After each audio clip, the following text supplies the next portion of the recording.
Bonjour à tous. Il y a 50 ans, les Américains posaient un pied sur la Lune, battant des Russes totalement dépassés. Mais une fois arrivés au sommet, on ne peut que descendre.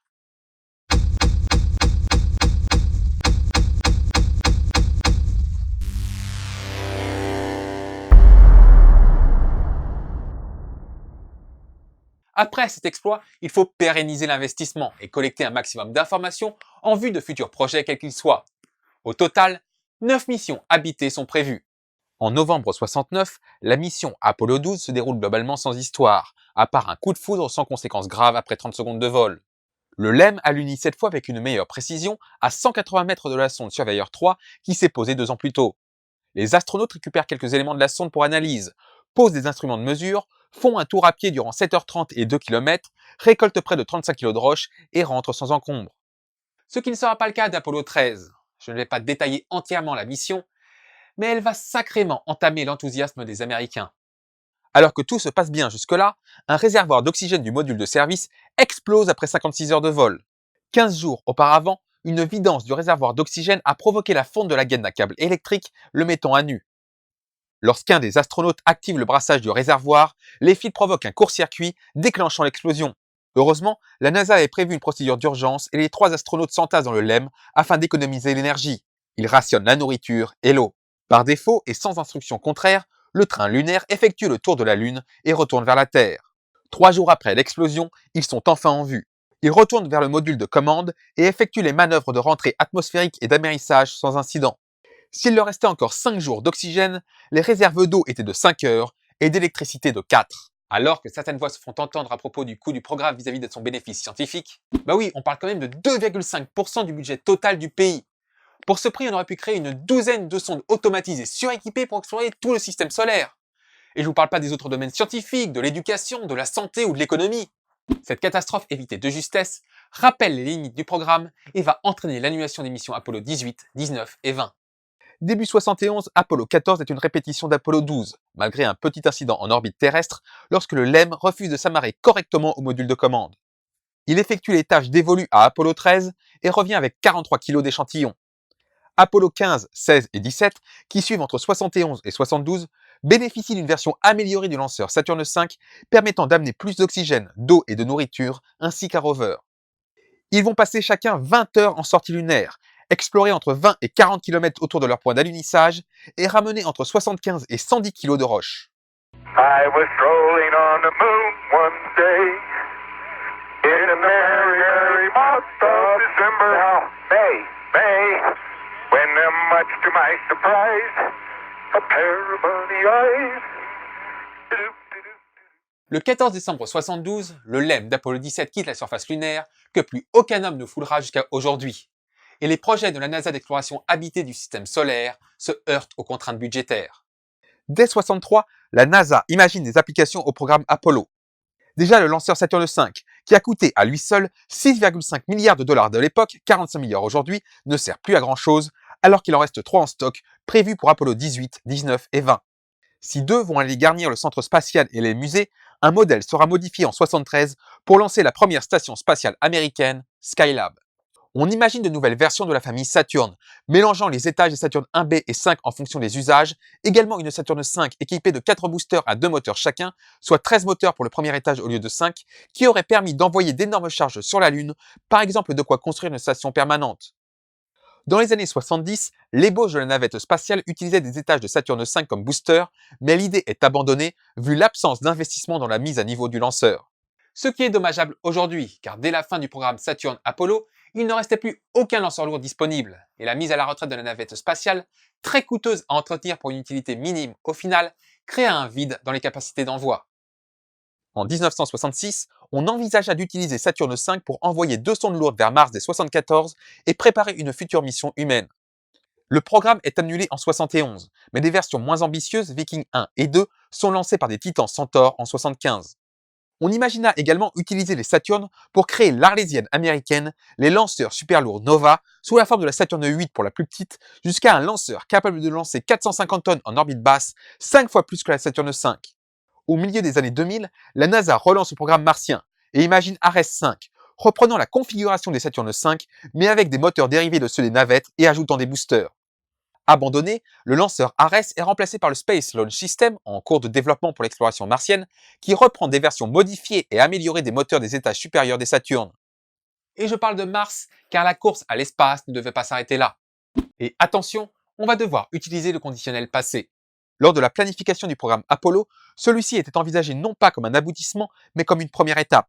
Après Apollo 11 à 14, qui correspondait à l'expérimentation, et Apollo 15 à 17, voire 20, qui était la version étendue de l'exploration, une mission en orbite lunaire polaire d'1 mois en 74 aurait dû être menée pour repérer plusieurs sites susceptibles de recevoir une base.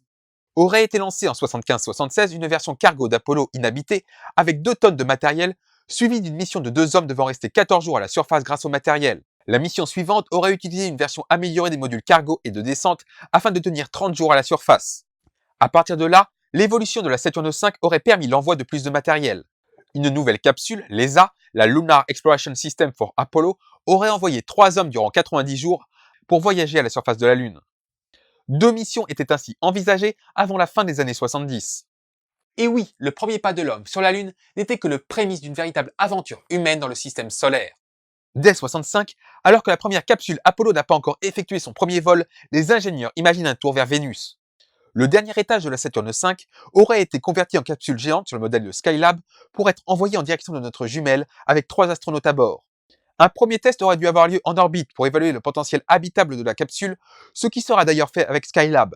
Puis une seconde mission aurait emmené un équipage en dehors de la ceinture de Van Allen pour tester les risques sans exposer les hommes trop longtemps. Enfin, la version modifiée de Saturn V avec le dernier modèle de capsule Apollo accroché à l'étage modifié serait envoyé dès octobre 73.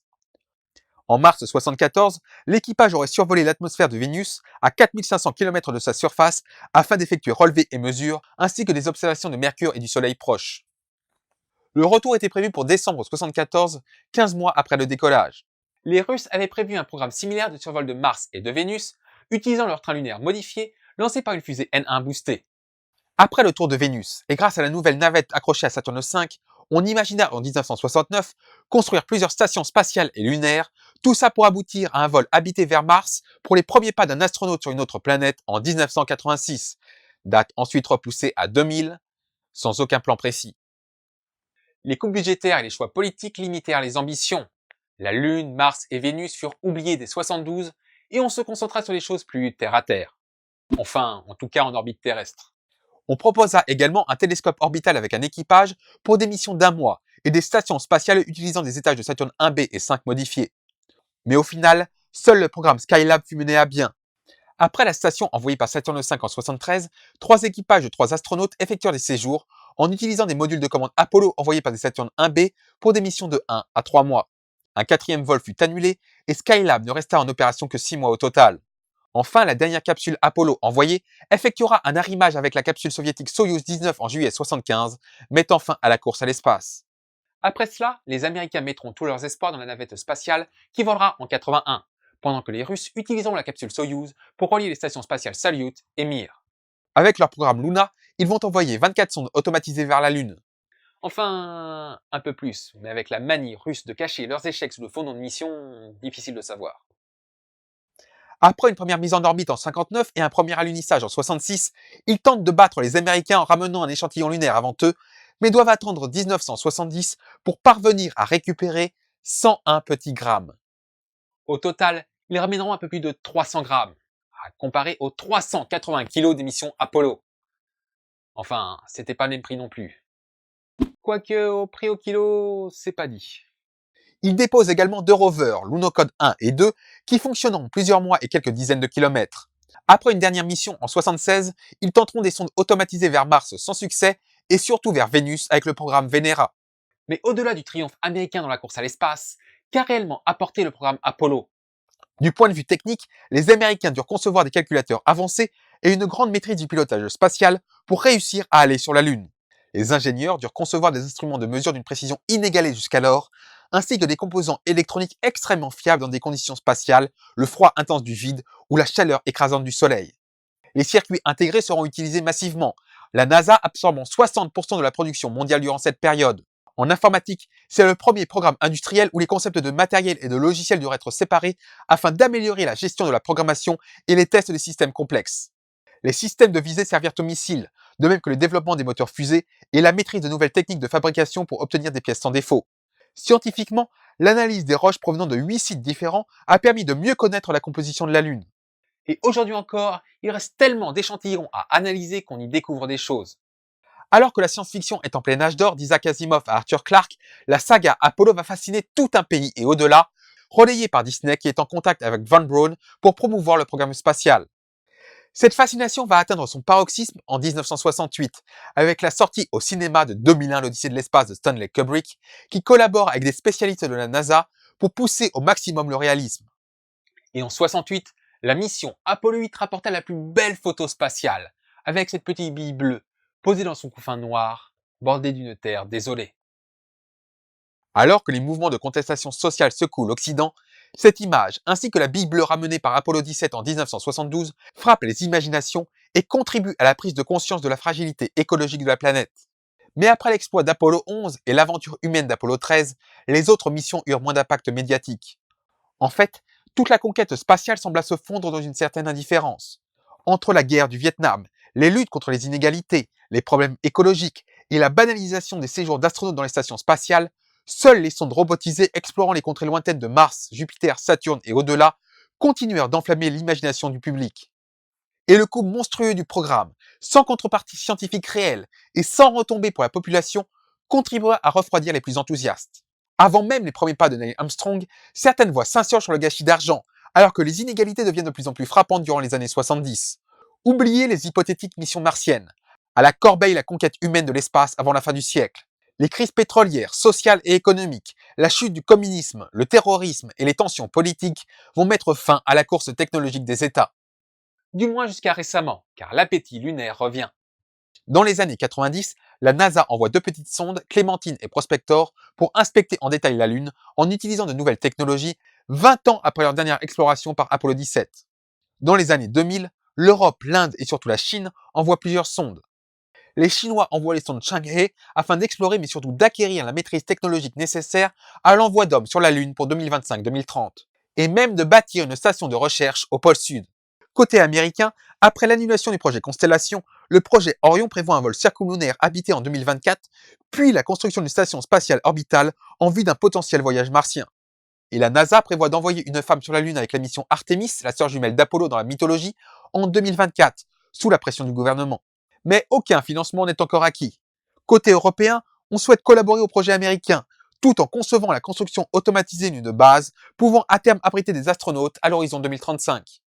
Quant aux Russes, ils ont des projets sans cesse repoussés de sondes automatisées.